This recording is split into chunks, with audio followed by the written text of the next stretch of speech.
Bullies try to pour milk on new kid Joaquim. Big mistake. He was a Brazilian Jiu-Jitsu master. Joaquim Santos had learned long ago that blending into the background was an art form. At 17, he possessed the kind of unremarkable appearance that made teachers forget his name and classmates look right through him. Standing barely 5'6", with a slight frame, messy dark hair, and clothes that never quite fit right, he was the perfect target for anyone looking to establish dominance. What nobody at Riverside High School knew was that beneath his quiet exterior lay years of training that had forged him into something far more dangerous than his appearance suggested. The morning sun cast long shadows across the courtyard as Joaquim made his way through the main entrance, his worn backpack slung over one shoulder. 3 weeks into his transfer to this suburban school, he had already mapped out the safest routes between classes, identified the corners where trouble typically brewed, and learned which bathrooms to avoid during lunch. His previous school in São Paulo had taught him these survival skills, though for entirely different reasons. Just keep your head down, he reminded himself, navigating through clusters of students who barely acknowledged his existence. Graduate and get out. That's the plan. The hallways of Riverside High buzzed with the typical Monday morning energy. Lockers slammed shut, sneakers squeaked against polished floors, and conversations about weekend parties and upcoming tests filled the air. Joaquim moved through it all like a ghost, his presence barely registering on anyone's radar. He preferred it that way. Attention meant questions, and questions led to complications he couldn't afford. "Watch where you're going, freak." The voice belonged to Marcus Webb, a 6-foot-tall linebacker whose reputation preceded him through every corridor.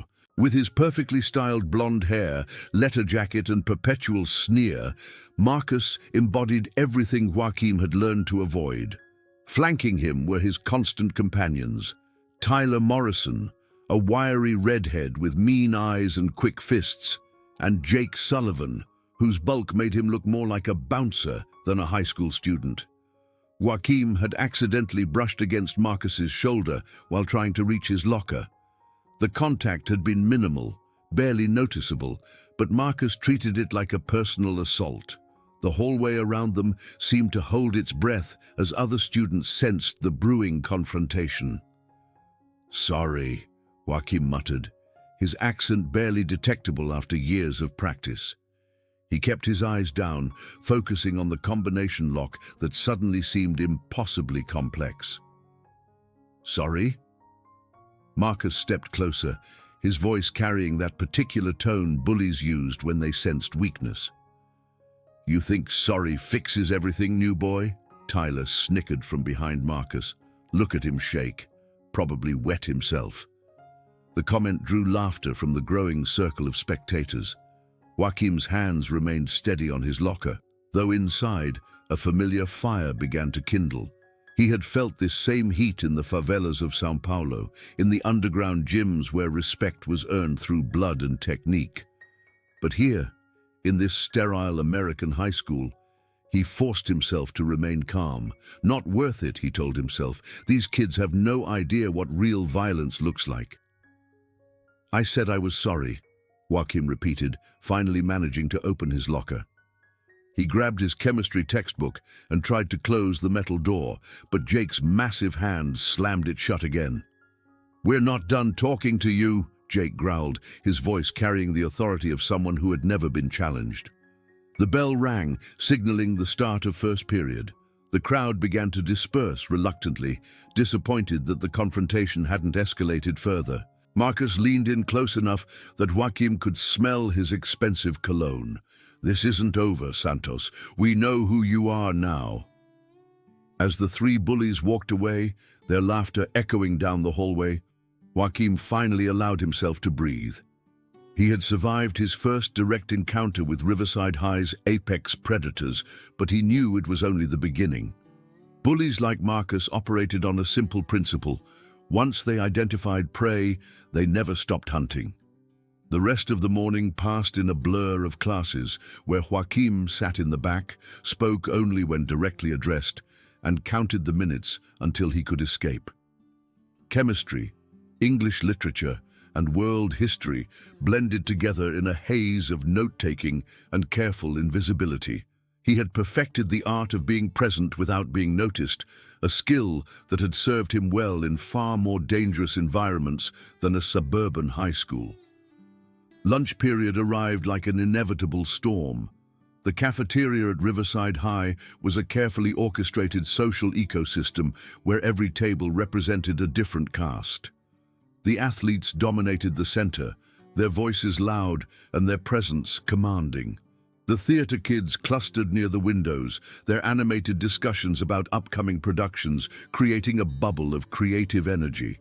The academic elite occupied the tables closest to the faculty supervision, their conversations peppered with SAT scores and college applications. And then there were the islands of isolation, the scattered tables where the forgotten students sat alone or in small defensive groups. Joaquim had claimed one of these tables on his first day, a strategic position near the emergency exit that offered multiple escape routes if necessary. He unwrapped his sandwich methodically, a simple turkey and cheese combination that his aunt had prepared that morning. The bread was slightly stale, but it was food, and he had learned long ago not to take such things for granted. Around him, the cafeteria hummed with the usual lunchtime chaos, but Joaquim had trained himself to filter out the noise and focus on his immediate surroundings. That's when he noticed Marcus and his crew approaching. They moved with the casual confidence of predators who knew their territory intimately. Marcus carried a carton of chocolate milk, while Tyler and Jake flanked him like bodyguards. Other students instinctively moved out of their way, creating a clear path to Joaquim's isolated table. "Well, well," Marcus announced loudly enough for nearby tables to hear. "If it isn't our new friend from, where was it again? Mexico?" "Brazil," Joaquim corrected quietly, not looking up from his sandwich. "Brazil, Mexico, what's the difference?" Tyler laughed. "All the same, right?" The comment drew snickers from their audience. Joaquim felt the familiar heat rising in his chest, but he forced himself to remain calm. These kids had no idea what they were playing with, and he intended to keep it that way. "You know what I think?" Marcus continued, settling into the chair across from Joaquim without invitation. "I think you need to learn some respect. This is America, and we do things differently here." Jake and Tyler took positions on either side of the table, effectively trapping Joaquim in his seat. The cafeteria around them continued its normal rhythm, but Joaquim could feel the attention of nearby students focusing on their table. This was entertainment for them, a break from the monotony of another school day. "I'm not looking for trouble," Joaquim said, his voice steady, despite the adrenaline beginning to course through his veins. "Trouble?" Marcus opened his milk carton with exaggerated care. "Who said anything about trouble? I'm just trying to welcome you to our school properly." The threat was clear in his tone. Joaquim's mind automatically began calculating distances, angles, and potential responses. Years of training had taught him to assess threats instinctively, to identify weaknesses and plan countermeasures before his opponents even realized they were in a fight. Marcus was bigger and stronger, but he moved like someone who had never faced real resistance. His posture was sloppy, his guard non-existent. Tyler was quicker, but relied too heavily on his reach advantage. Jake was pure muscle with no technique, the kind of fighter who telegraphed every move.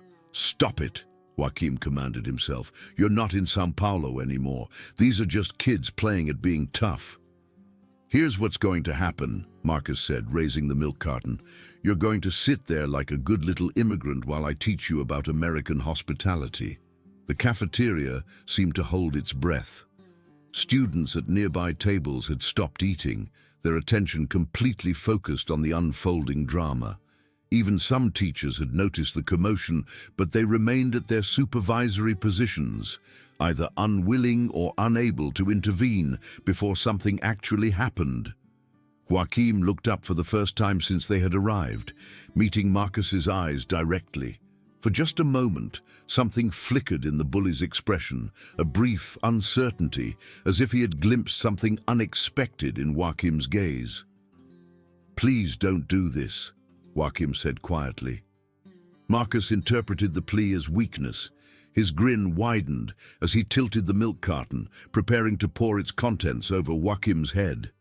"Too late for pleas, Santos.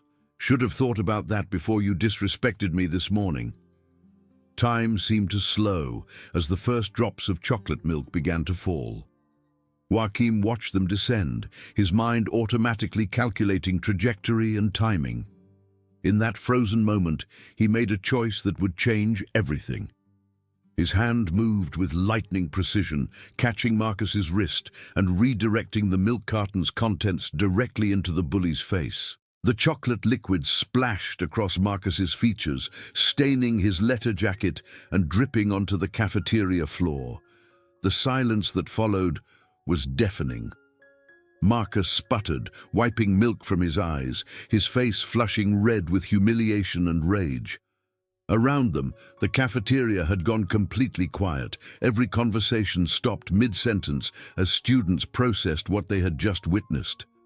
"You little—" Marcus lunged forward, his fist aimed at Joaquim's face.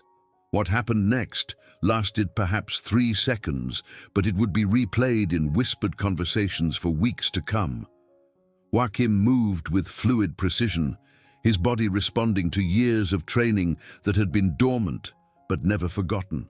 He slipped Marcus's wild punch, grabbed the bully's extended arm, and used his own momentum against him.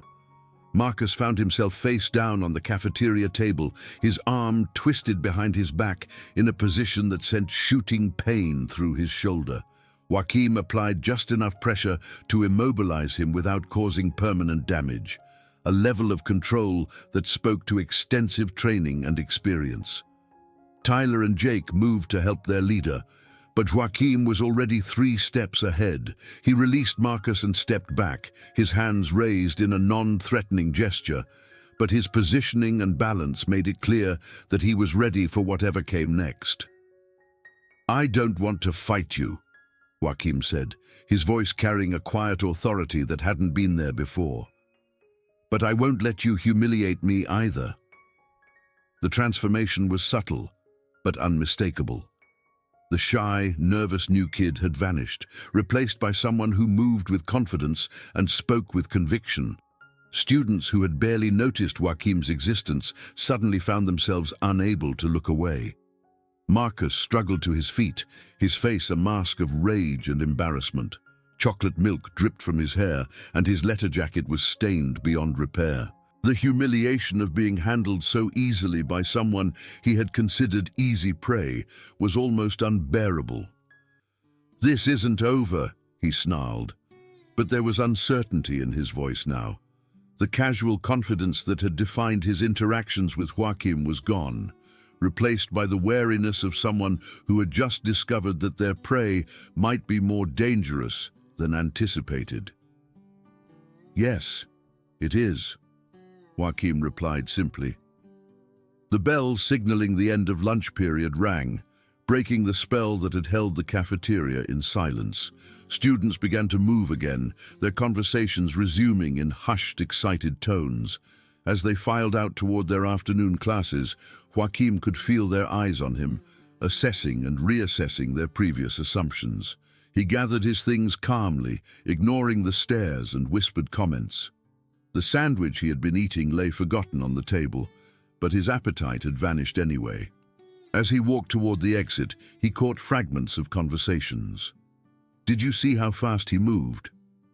Marcus didn't even know what hit him. Who is that kid?" The questions followed him into the hallway, but Joaquim kept walking. He had revealed more of himself than he had intended, and he knew there would be consequences. Marcus Webb wasn't the type to accept humiliation quietly, and his friends would be looking for revenge. So much for staying invisible, he thought, as he made his way to his afternoon classes. The rest of the school day passed in a strange atmosphere of anticipation. Word of the cafeteria incident had spread through the student body, with the speed of wildfire, growing and changing with each retelling. By the time the final bell rang, Joaquim had supposedly defeated 3 attackers simultaneously, broken Marcus's arm, and revealed himself to be either a secret agent or a professional fighter. The truth was both simpler and more complicated than any of the rumors suggested. That evening, Joaquim sat in his aunt's small apartment, staring out the window at the quiet suburban street. Maria Santos had taken him in after his parents' death, bringing him to America with promises of safety and opportunity. She worked 2 jobs to support them both, and the last thing she needed was trouble from his school. "How was your day, meu amor?" she asked in Portuguese, settling into the chair beside him with a cup of coffee. "Fine, Tia," he replied, not wanting to worry her with the details of his confrontation. But Maria Santos had raised 3 sons of her own before taking in her nephew, and she could read the signs of trouble in a teenager's posture. "You look like your father when he was planning something dangerous." Joaquim turned to look at her, seeing the concern in her weathered features. Maria had sacrificed everything to bring him to America, working herself to exhaustion to provide him with opportunities she had never had. The last thing he wanted was to repay her kindness with problems. "There are some boys at school," he admitted finally. "They think I'm an easy target." "And what do you think?" The question caught him off guard. He had expected warnings about staying out of trouble, lectures about the importance of his education, or advice about talking to teachers. Instead, his aunt was asking for his assessment of the situation. "I think they don't know who they're dealing with," he said honestly. Maria nodded slowly. "Your father taught you well before he died. But remember, meu amor, there's a difference between defending yourself and becoming what you fight against." Her words echoed in his mind as he prepared for bed that night. In São Paulo, violence had been a daily reality, a tool for survival in an environment where weakness meant death. Here in suburban America, the stakes were different, but the principles remained the same. Respect was earned, not given, and sometimes the only way to stop a bully was to show them that their target could bite back. The next morning arrived grey and overcast, matching Joaquim's mood as he approached Riverside High. He had spent the night thinking about his options, weighing the consequences of his actions against the alternatives. He could report the incident to the administration, but he had learned long ago that authority figures rarely intervened effectively in matters of teenage social dynamics. He could try to avoid Marcus and his friends, but the school wasn't large enough to hide indefinitely. Or he could finish what had started in the cafeteria. The decision was made for him when he found his locker vandalized with crude drawings and offensive words. Someone had used permanent marker to cover the metal surface with images and slurs that made their opinion of him crystal clear. Students walking past either averted their eyes or stared openly, waiting to see how he would react. Joaquim studied the damage calmly, his expression giving nothing away. The vandalism was clearly Marcus's work, a declaration of war disguised as petty revenge. It was also a mistake that revealed just how little the bully understood about the person he was targeting. In São Paulo, disrespect like this would have been answered with immediate and overwhelming violence. Here, Joaquim had to be more careful, more strategic, but the principle remained the same. Some lines, once crossed, demanded a response. He cleaned his locker methodically, using wet paper towels from the nearest bathroom to remove as much of the graffiti as possible. The process took 20 minutes, making him late for his first class, but he worked with patient determination. Other students watched him work, some with sympathy, others with the morbid curiosity of those waiting for an explosion that never came. By lunchtime, word of the vandalism had spread throughout the school. The incident had elevated the conflict from a simple cafeteria confrontation to something more serious, more personal. Students chose sides instinctively, though most preferred to remain neutral observers rather than risk becoming targets themselves.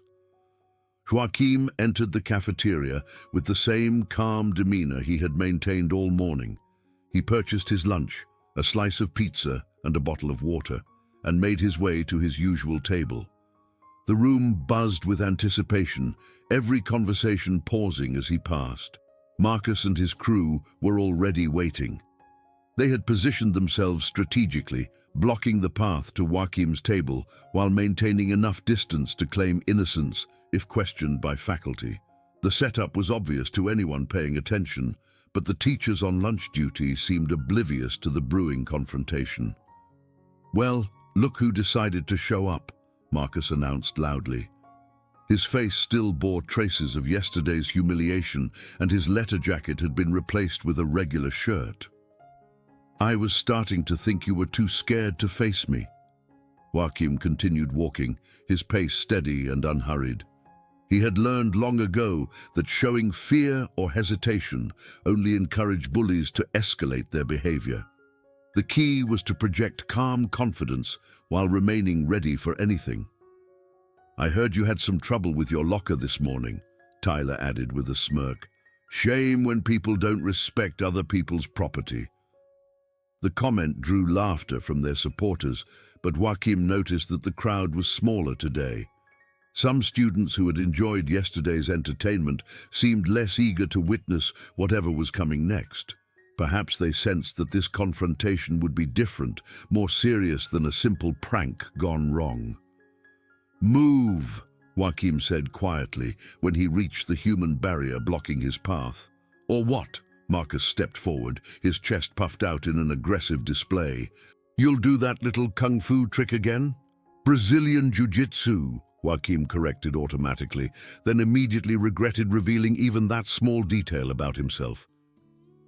The admission sent a ripple of excitement through the watching students. Suddenly, yesterday's incident made more sense, and the rumors about Joaquim's background gained new credibility. Marcus's expression shifted from confident aggression to wary uncertainty as he processed this new information. "So you think you're some kind of fighter?" Jake stepped up beside his leader, trying to project intimidation through sheer size. "This isn't some Brazilian slum, pretty boy. This is America." The casual racism in the comment ignited something dangerous in Joaquim's chest. He had endured similar slurs throughout his time in America, usually from people who knew nothing about his background or the struggles he had survived. But hearing it now, in front of an audience that included students who might have been friends under different circumstances, pushed him past his carefully maintained threshold. "You're right," Joaquim said, setting his lunch tray on a nearby table. "This isn't Brazil. In Brazil, people like you would have learned respect a long time ago." The threat was subtle but unmistakable. Marcus caught it immediately, his face flushing red with anger and embarrassment. Being challenged publicly was bad enough, but being challenged by someone he had marked as prey was intolerable. "You want to do this here?"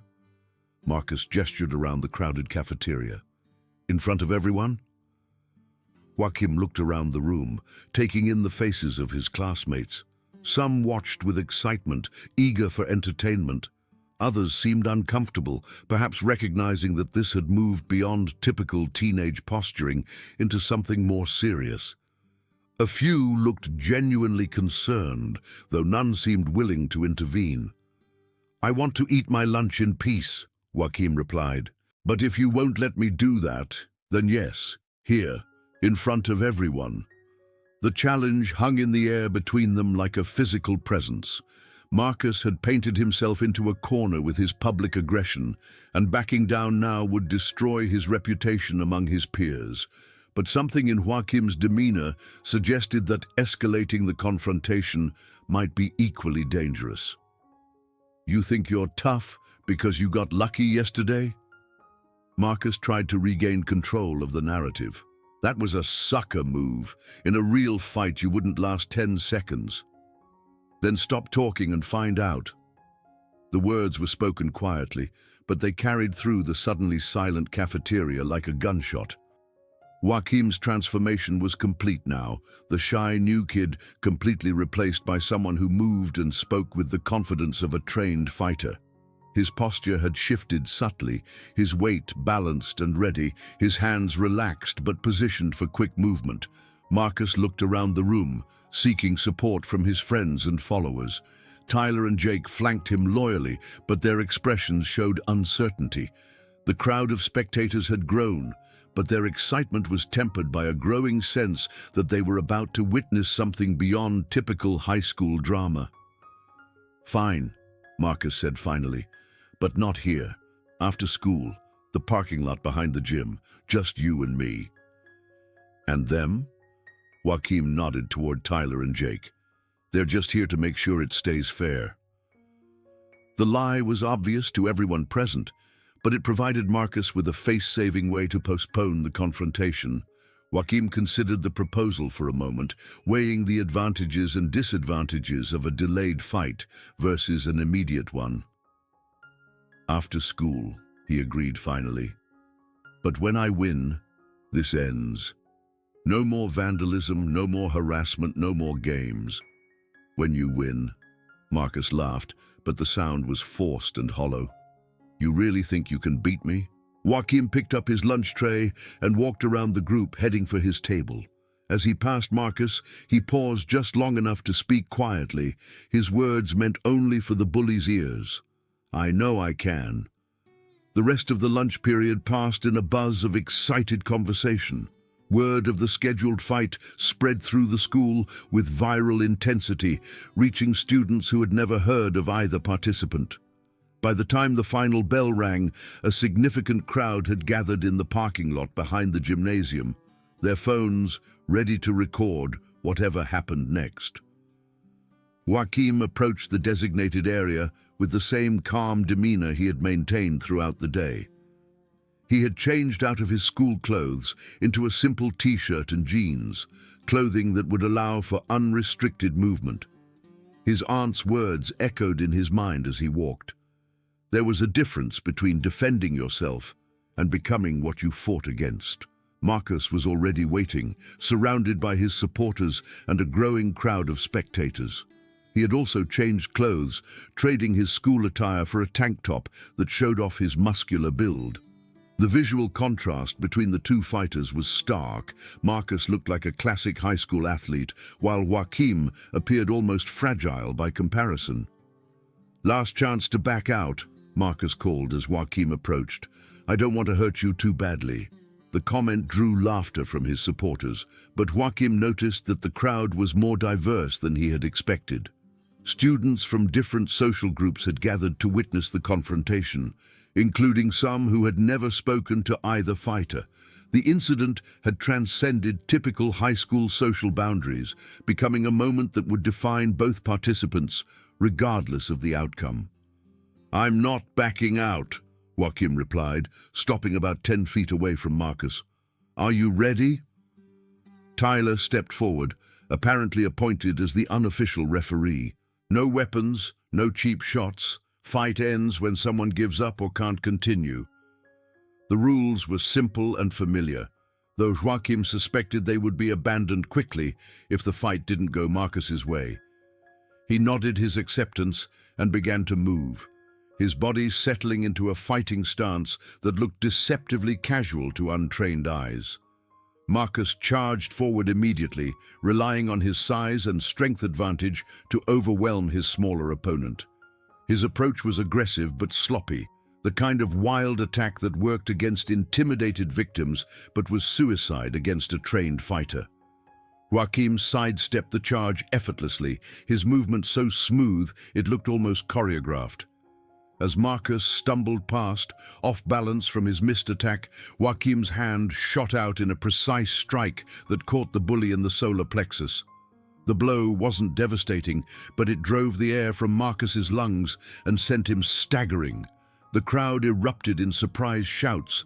They had expected a brawl, a messy exchange of wild punches and grappling. Instead, they were witnessing something that looked more like a martial arts demonstration, with Joaquim moving like water around Marcus's increasingly desperate attacks. Marcus recovered quickly, his athletic conditioning serving him well. He circled warily now, his initial confidence replaced by growing respect for his opponent's skills. The casual dismissal he had shown earlier was gone, replaced by the focused attention of someone who had realized they were in a real fight. "Lucky shot," Marcus muttered, more to convince himself than anyone else. He attacked again, this time with more caution and technique. His punches were better aimed, his footwork more controlled. For a moment, it looked like his size and strength might overcome Joaquim's technical advantage. Then Joaquim moved. The transition happened so quickly that most spectators missed the details. One moment Marcus was pressing forward with a combination of punches. The next, he was on the ground with Joaquim's arm wrapped around his throat in a rear naked choke. The submission hold was applied with textbook precision, cutting off blood flow to Marcus's brain without causing permanent damage. Marcus struggled frantically, his hands clawing at Joaquim's arm as panic set in. He was strong enough to lift Joaquim off the ground, but the smaller fighter's technique was flawless, his position unshakable. Within seconds, Marcus's struggles began to weaken as oxygen deprivation took its toll. "Give up," Joaquim said quietly, his voice calm despite the intensity of the moment. "I don't want to hurt you." Marcus's pride warred with his survival instincts as consciousness began to fade. Around them, the crowd watched in stunned silence, their phones capturing every moment of the one-sided confrontation. This wasn't the brutal brawl they had expected. It was a clinical demonstration of superior skill and training. Tyler and Jake moved forward, apparently intending to intervene, but Joaquim's voice stopped them cold. "Stay back. He can give up any time he wants." The authority in his tone was unmistakable. This wasn't the shy new kid they had been bullying. This was someone who had been in real fights, who understood violence in ways they couldn't comprehend. They hesitated, uncertain whether to risk becoming his next targets. Marcus's struggles grew weaker, his face beginning to change color. With his last conscious thought, he tapped frantically against Joaquim's arm, the universal signal of submission in combat sports. Joaquim released the hold immediately, rolling away as Marcus collapsed to the asphalt, gasping and coughing as oxygen returned to his brain. The fight was over, decided in less than 2 minutes by someone who had made it look effortless. The parking lot erupted in chaos. Students shouted and cheered, their phones capturing every angle of Marcus's humiliation. Some rushed forward to check on the defeated bully, while others surrounded Joaquim with questions and congratulations. But Joaquim was already walking away. He moved through the crowd with the same calm demeanor he had maintained throughout the confrontation, ignoring the excited voices calling his name. The fight was over, the point had been made, and he had no interest in basking in his victory or humiliating Marcus further. "Joaquim, wait up!" The voice belonged to Sarah Martinez, a girl from his chemistry class who had never spoken to him before. She jogged to catch up, her expression mixing admiration with curiosity. "That was incredible," she said breathlessly. "Where did you learn to fight like that?" "Brazil," he replied simply, not slowing his pace. "But seriously, that was like something out of a movie. Marcus never even had a chance." Joaquim stopped walking and turned to face her. For the first time since the fight ended, he allowed some emotion to show in his expression. Not pride or satisfaction, but something closer to sadness. "Violence isn't entertainment," he said quietly. "I didn't want to fight him. I just wanted to be left alone." Sarah's expression sobered as she processed his words. Around them, the crowd was still celebrating, treating the confrontation like a sporting event rather than a serious conflict between two teenagers. "Will you teach me?" she asked suddenly. "I mean, not to fight, but how to be confident like that." The question surprised him. Confidence comes from knowing who you are and what you're capable of. The fighting is just technique.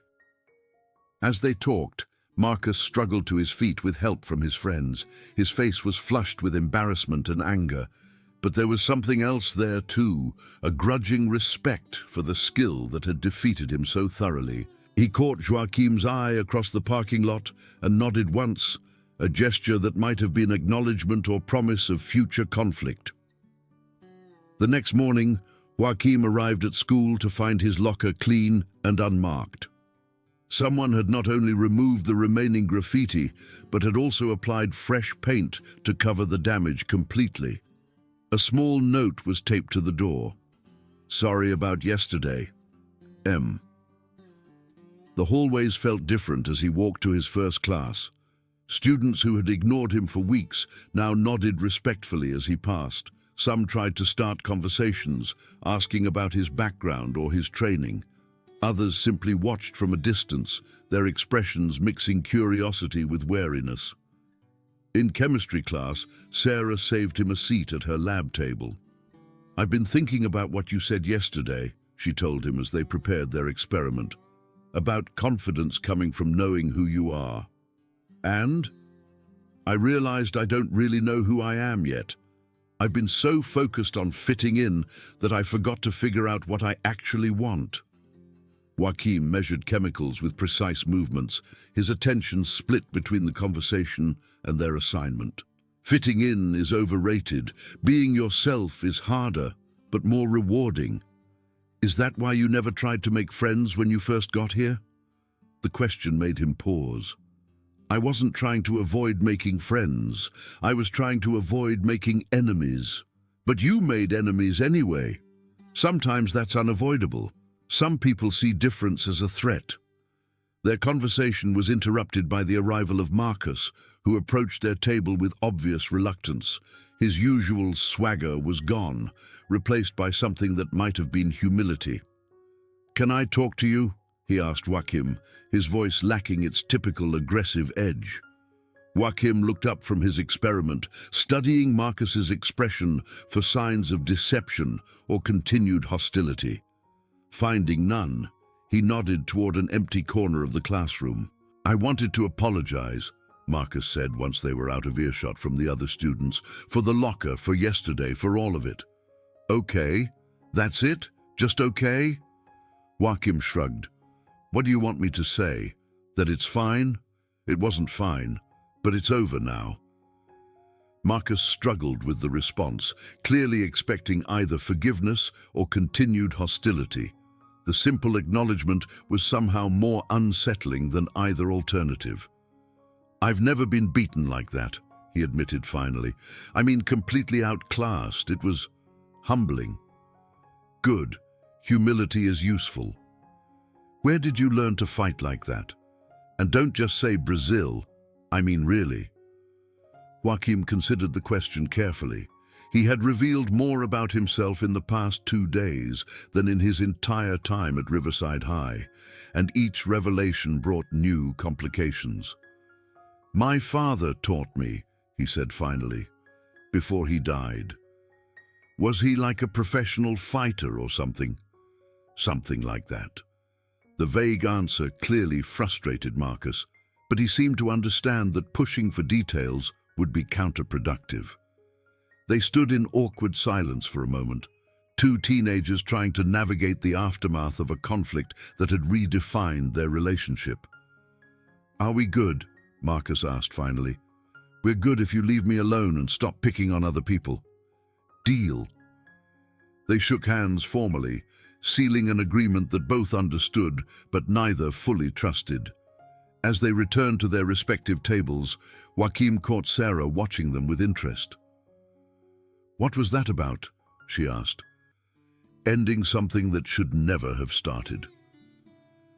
The rest of the week passed in a strange new normal. Joaquim found himself at the center of attention in ways that made him deeply uncomfortable. Students who had never acknowledged his existence suddenly wanted to be his friend, while others watched him with the wary respect typically reserved for dangerous animals. The incident had created a legend that grew with each retelling, By Friday, Joaquim had supposedly defeated 5 attackers simultaneously, broken multiple bones, and revealed himself to be everything from a secret agent to a professional cage fighter. The truth was both simpler and more complex than any of the rumors suggested.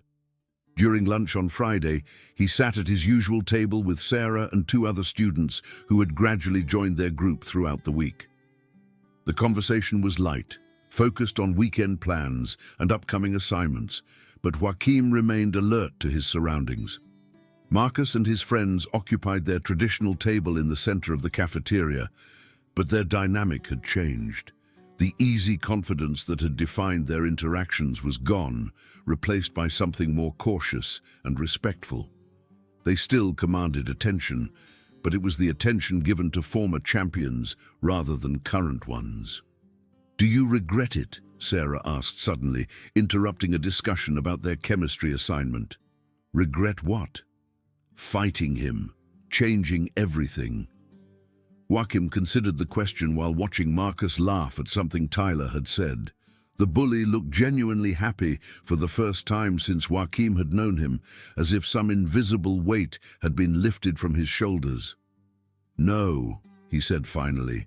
"Some things need to change, even if it's uncomfortable. But now everyone expects you to be this tough guy. Doesn't that bother you?" "People's expectations are their problem, not mine. I know who I am." The wisdom in his words impressed Sarah, though she wondered how someone their age had developed such perspective. There were depths to Joaquim that she was only beginning to understand, layers of experience that set him apart from their classmates in ways that went beyond his fighting skills. As the lunch period ended, Joaquim gathered his things and prepared for his afternoon classes. The week had been exhausting in ways that had nothing to do with academic work, but he felt a sense of accomplishment that surprised him. He had defended himself without becoming a bully, earned respect without seeking it, and perhaps most importantly, he had begun to build genuine friendships. Walking through the hallways of Riverside High, Joaquim reflected on his aunt's words about the difference between defending yourself and becoming what you fight against.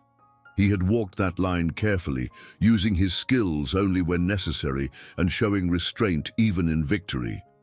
The shy, invisible new kid was gone, replaced by someone who commanded respect through quiet confidence rather than fear. It wasn't the transformation he had planned, but it was the one he needed. As he settled into his seat for afternoon